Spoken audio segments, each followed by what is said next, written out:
بسم الله الرحمن الرحيم. إن الحمد لله نحمده ونستعينه ونستغفره ونؤمن به ونتوكل عليه ونعوذ بالله من شرور أنفسنا ومن سيئات أعمالنا. من يهده الله فلا مضل له ومن يضلله فلا هادي له، ونشهد أن لا إله إلا الله وحده لا شريك له، ونشهد أن محمدا عبده ورسوله. أما بعد فأعوذ بالله من الشيطان الرجيم. بسم الله الرحمن الرحيم. قل إن الفضل بيد الله يؤتيه من يشاء والله واسع عليم. يختص برحمته من يشاء والله ذو الفضل العظيم.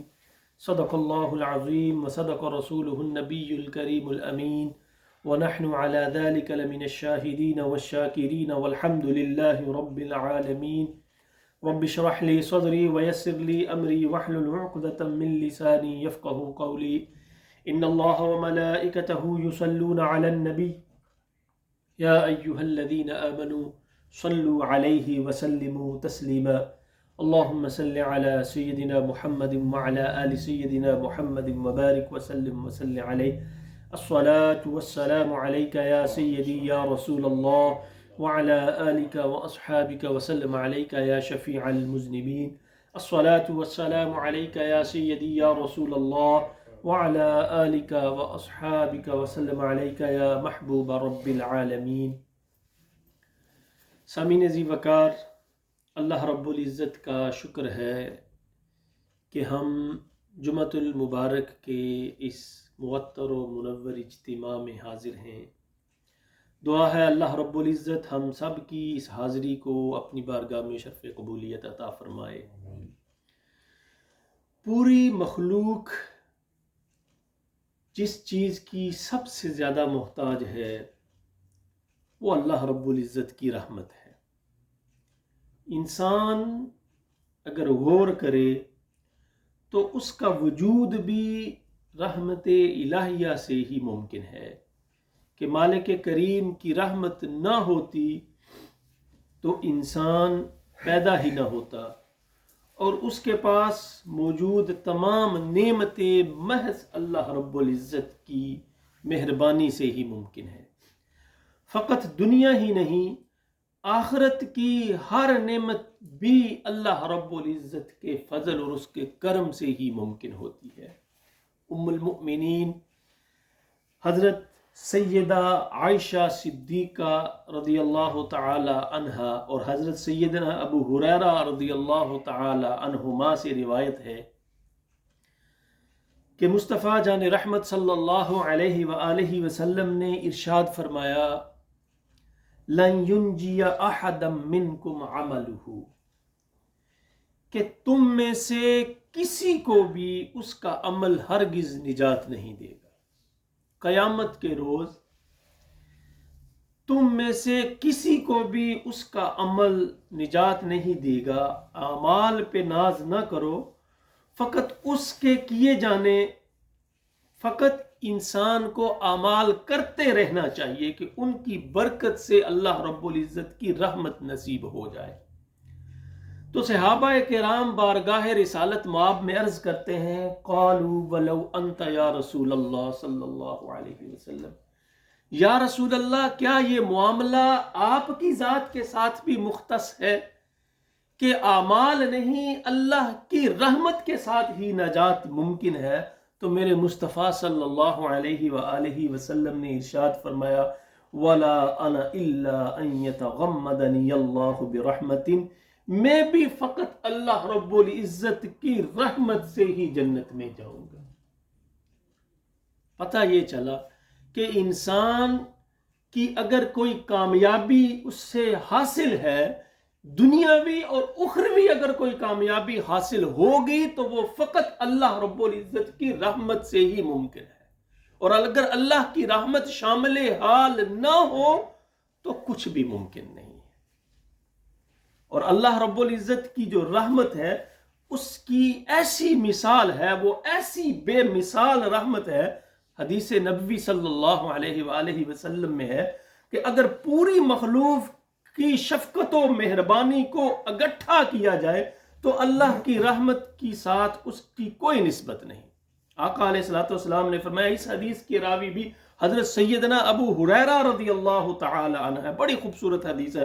قال ان للہ مئۃ رحمت انزل منها رحمۃ واحدہ، اللہ رب العزت نے اپنی رحمت کو 100 حصوں میں تقسیم کیا، اور پھر کیا کیا؟ ان للہ مئۃ رحمت، اللہ کی 100 رحمتیں ہیں، انزل منها رحمۃ واحدہ، اور اللہ رب العزت نے اس دنیا میں صرف ایک رحمت کا نزول کیا۔ اور حدیث کے جو اگلے الفاظ ہیں، ما بین الجن والانس والبہائم والحوام فبها یتعاطفون، کہ جو جن و انس ہیں، چوپائے ہیں، جتنے بھی جانور ہیں، یتعافتون، جو آپس میں لطف کے ساتھ رہتے ہیں، ویتراحمون، جو ایک دوسرے کے ساتھ رحم کرتے ہیں، تعطف الوحش علی ولدها، دیکھیں نا، ایک پھاڑنے والا جو جانور ہوتا ہے کتنا دیکھ کے اسے خوف آتا ہے، اللہ فرماتا ہے وہ بھی اگر اپنے بچے کے ساتھ رحمت کے ساتھ پیش آتا ہے تو وہ اللہ رب العزت کی اس ایک رحمت کی وجہ سے ہوتا ہے۔ پتہ یہ چلا کہ جتنی بھی انسان، چرند پرند، جن و انس، سب کی رحمت اور سب کا جو سلوک ہے، جو حسن سلوک ہے، وہ اللہ رب العزت کی اس ایک رحمت کی وجہ سے ہے۔ تو یا رسول اللہ، وہ جو 99 رحمتیں اللہ نے اپنے پاس رکھی ہیں، اس کی کیا ریزن ہے، اس کی کیا وجہ ہے؟ وَأَخَّرَ اللَّهُ، آقا علیہ الصلوۃ والسلام نے اسی حدیث میں فرمایا، وَأَخَّرَ اللَّهُ 99 رحمتًا، اللہ رب الرحمتً، اللہ رب العزت نے 99 رحمتیں اپنے پاس رکھی ہیں۔ کیوں رکھی ہیں؟ یرحم بها عبادہ یوم القیامہ، اللہ رب العزت ان رحمتوں سے قیامت کے دن امت مصطفیٰ کو بخش دے گا۔ قیامت کے دن لوگوں کی بخشش و مغفرت کے لیے اللہ رب العزت وہ 99% جو رحمت ہے وہ استعمال کرے گا۔ کچھ بھی کامیابی دنیاوی ہو یا اخروی ہو، تو وہ اسی صورت میں ممکن ہے کہ جب اللہ رب العزت کی رحمت انسان کے شامل حال ہو۔ ہونا تو یہ چاہیے تھا کہ انسان ہمیشہ اللہ رب العزت سے اس کے کرم اور اس کی رحمت کی بھیک مانگتا رہے، مگر عموماً غیر تربیت یافتہ لوگوں کو جب کوئی مشکل پیش آتی ہے تو بارگاہ خداوندی میں وہ حاضر ہو جاتے ہیں۔ ہم سب کے ساتھ ہی ایسا معاملہ ہوتا ہے کہ جب بھی کوئی مشکل پیش آتی ہے اللہ کی بارگاہ میں حاضر ہو جاتے ہیں، اور جب وہ مشکل ختم ہو جاتی ہے تو پھر ہم بھول جاتے ہیں۔ تو اللہ رب العزت نے قرآن کریم میں 2 جگہ پہ انسان کی اس سچویشن کی، اس صورتحال کی تصویر کشی کی ہے، سورہ زمر میں اور سورہ یونس میں۔ اللہ رب العزت سورہ یونس میں فرماتا ہے، وَإِذَا مَسَّ الْإِنسَانَ الضُّرُّ دَعَانَا لِجَنبِهِ أَوْ قَاعِدًا أَوْ قَائِمًا۔ غالباً یہ بات میں نے کسی سابقہ نشست میں بھی کی ہے کہ ہر انسان کی زندگی میں یہ معاملہ ضرور پیش آیا ہے کہ جب انسان کو، اللہ فرماتا ہے، جب انسان کو مَسَّ الْإِنسَانَ الضُّرُّ، جب انسان کو کوئی پریشانی گھیر لیتی ہے نا، کسی مصیبت میں وہ گرفتار ہو جاتا ہے، بظاہر نکلنے کا کوئی راستہ نظر نہیں آتا، دعانا لجنبہ او قاعدا او قائما، لیٹا ہوا ہے تو بھی اللہ کو یاد کر رہا ہے، قاعدا بیٹھا ہوا ہے تو بھی اللہ کو یاد کر رہا ہے، قائما کھڑا ہوا ہے تب بھی اللہ کو یاد کر رہا ہے۔ اللہ نہیں اس کے ذہن سے جا رہا ہے، ہر وقت وہ اللہ کی رحمت کو پکار رہا ہے، اور اللہ فرماتا ہے مجھے پھر رحم آ جاتا ہے اس پہ، مجھے اس پہ ترس آ جاتا ہے، فلما کشفنا عنہ ضرہ، اور پھر میں کیا کرتا ہوں، مجھے رحم آتا ہے، میں دور کر دیتا ہوں عنہ ضرہ، اس سے اس کی پریشانی کو دور کر دیتا ہوں، اسے میں اپنی رحمت میں لے لیتا ہوں۔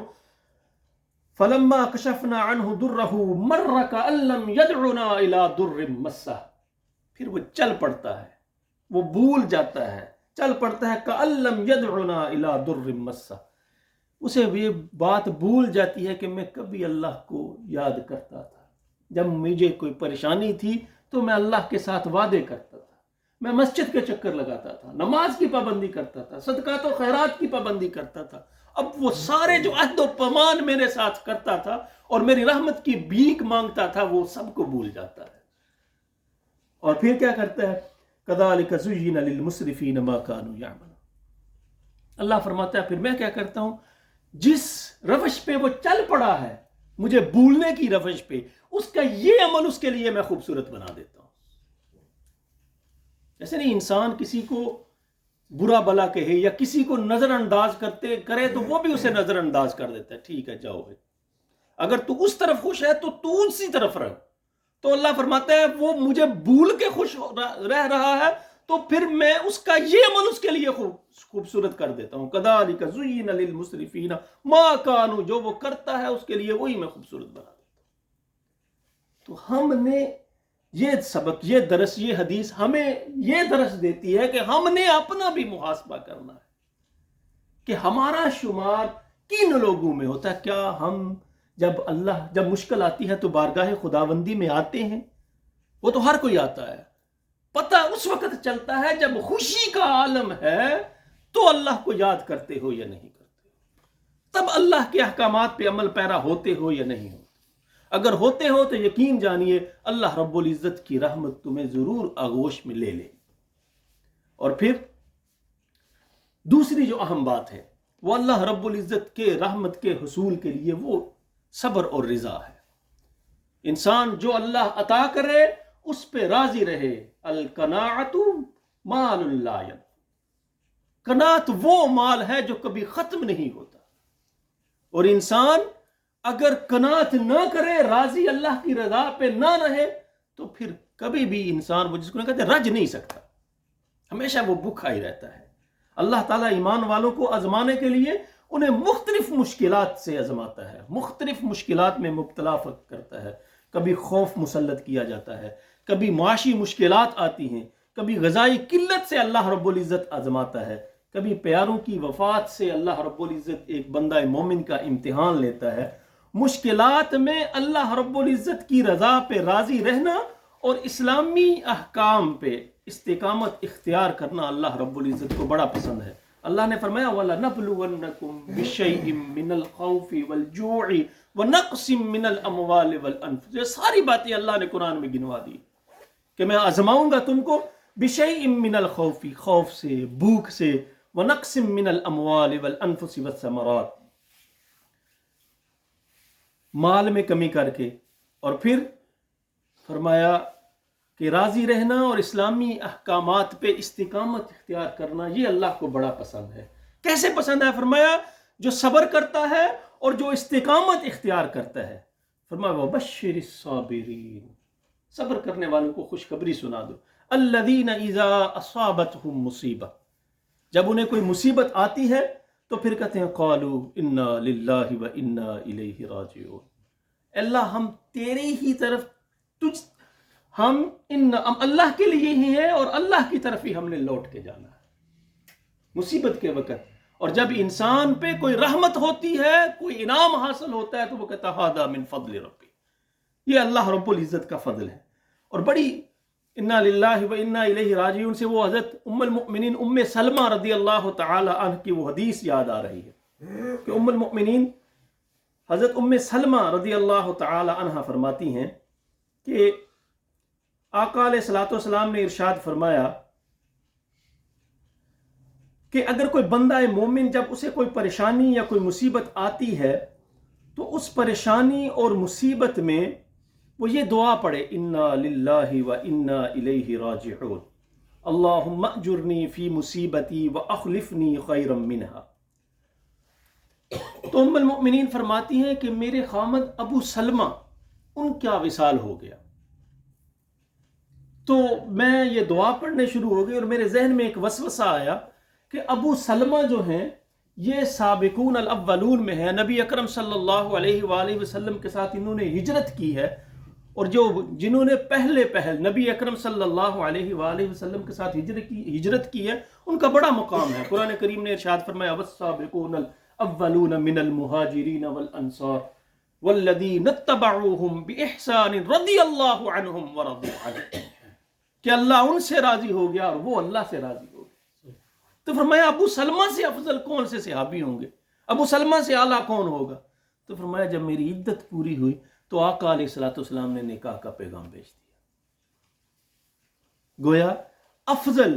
تو جب بھی آپ کو کوئی مصیبت آئے، کوئی پریشانی آئے، تو اللہ کے ذکر کا سہارا لیجئے، اللہ کو یاد کیجئے.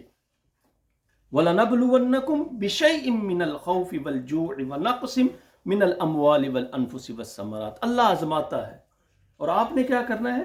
صبر سے کام لینا ہے اور اللہ سے مدد طلب کرنی ہے. مدد کیسے طلب کرنی ہے؟ اور سورہ بقرہ میں اللہ رب العزت نے فرمایا نا وَاسْتَعِينُوا بِالصَّبْرِ وَالصَّلَاةِ. نماز کے ساتھ، نماز کے ذریعے، وہ حدیث میں بھی آتا ہے نا، آقا علیہ الصلوۃ والسلام کو جب بھی کوئی پریشانی آتی تو آپ نوافل پڑھنا شروع کر دیں، نماز کا اہتمام فرماتے. تو قرآن کریم نے بعین ہی فرمایا مدد طلب کرو صبر سے اور نماز سے. وَإِنَّهَا لَكَ، کیا خوبصورت بات آگے کی ہے، وَإِنَّهَا لَكَبِيرَةٌ إِلَّا عَلَى الْخَاشِعِينَ. یہ نماز ایسا عمل ہے کہ یہ بڑا بھاری ہے، انسان کے لیے بڑا وزنی ہے. نماز پڑھنی ہو نا تو انسان ہیلے بہانے اگر شروع کرے، اگر مثال دیتا ہوں عشاء کی نماز نہ پڑھی ہو، کہتا ابھی پڑھتا ہوں، ابھی پڑھتا ہوں، ابھی پڑھتا ہوں، پڑھتا ہوں، 1 بج جاتا ہے. وَإِنَّهَا لَكَبِيرَةٌ إِلَّا عَلَى الْخَاشِعِينَ. یہ بڑی وزنی ہے، لیکن جو اللہ کی بارگاہ میں جھکنے والے ہیں ان کے لیے اللہ نے بڑی آسانی فرما دی ہے، ان کے لیے بڑی آسان ہے. وَبَشِّرِ الصَّابِرِينَ، اور اللہ فرماتا ہے خوشخبری سنا دو صبر کرنے والوں کے لیے. الَّذِينَ إِذَا أَصَابَتْهُمْ مُصِیبَہ، جب بھی مصیبت آتی ہے تو وہ اللہ کو یاد کرتے ہیں، وہ کہتے ہیں اِنَّا لِلَّهِ، اللہ کے لیے ہیں اور اسی کی طرف لوٹ کے جانا ہے. اور رحمت الہی کا اگلا جو سبب ہے، جو دوسرا جو سبب ہے، وہ ہے آسانی کرنا. مخلوق خدا کے لیے آسانی کرو. اللہ رب العزت اللہ تعالیٰ کو مسلمانوں کی جو خوبیاں پسند ہیں ان میں سے ایک یہ ہے کہ برداشت سے کام لینا اور نرمی کرنا ہے. حضرت سیدنا جابر رضی اللہ تعالی عنہ سے مروی ہیں، آقا علیہ الصلوۃ والسلام نے ارشاد فرمایا رحم اللہ رجلا سمحا اذا باع واذا اشترى واذا اقتضى. اگر جملہ دعائیہ ہو تو اس کا مفہوم یہ ہوگا جو شخص بیچنے، خریدنے اور تقاضا کرنے میں آسانی کرے، اللہ کی اس پہ رحمت ہو. آپ بھی جب کسی کے ساتھ لین دین کریں، کسی کے ساتھ معاملات طے کریں تو نرمی سے معاملات کو طے کریں. وہ حدیث شریف میں یہ بھی آتا ہے نا قیامت کے دن سب سے اعمال میں وزنی چیز جو ہے وہ تمہارے اخلاق ہوں گے. اگر اخلاق اچھے ہیں تو سب کچھ اچھا ہے. تو آقا علیہ الصلوۃ والسلام نے فرمایا اللہ اس شخص پہ رحمت کرے جو معاملات طے کرنے میں نرمی اختیار کرتا ہے. اور اگر جملہ خبریہ ہو تو مطلب یہ ہوگا جو شخص بیچنے، خریدنے اور تقاضا کرنے میں آسانی کرے، اللہ اس پہ رحمت فرماتا ہے. تو ہر وقت اللہ کی رحمت کے ہی انسان کو طلبگار رہنا چاہیے. تو اس ساری گفتگو کا خلاصہ یہ ہے کہ اگر کامیابی چاہتے ہو، دنیا اور آخرت کی کامیابی، ساری کامیابیاں اسی صورت میں ممکن ہے کہ اگر اللہ کی رحمت شامل حال ہو. اور اگر اللہ کی رحمت شامل حال نہیں ہے تو کچھ بھی ممکن نہیں ہے. دعا ہے اللہ رب العزت اسلام اور دین کی تعلیمات پہ ہم سب کو عمل کی توفیق عطا فرمائے. وما توفیقی الا باللہ وآخر دعوانا ان الحمد للہ رب العالمین. سنتے ادا فرمائے.